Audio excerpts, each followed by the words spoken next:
মাছের লেজা ভর্তা করবো, লেজ দুইটা ভাজে নিতেছি আমি। মাছ ভর্তার জন্য পেঁয়াজ ভাজতেছি, মাছ ভাজা হয়ে গেছে আর শুকনো মরিচ ভাজছি। এটি দিয়ে হাতে সুন্দর করে ভাঙিয়ে এগুলো মাছটা কাটা পাইছে, তারপরে হচ্ছে ভর্তা বানাবো। পেঁয়াজ ভাজা হতেছে, মাছটা কাটা ছাড়িয়ে নিছি, কাটা পাইছে। তারপরে এখন আমি এই মরিচ আর পেঁয়াজ সুন্দর করে মরিচটা ভেঙে নিব। আগে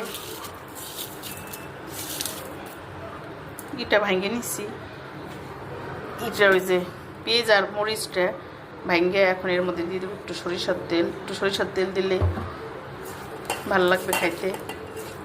দিয়ে তারপরে আমি আমার মাছটা ভাইজে রাখছিলাম, মাছটাও অ্যাড করবো।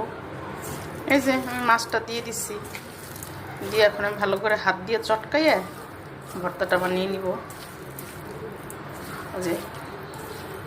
তারপরে হয়ে যাবে কাতল মাছের লেজ ভর্তা।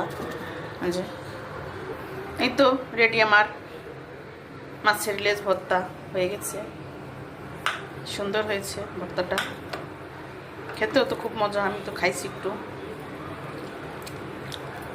বানানোর পরে টেস্ট করছি, তো খেতে খুবই আমি হয়েছিল।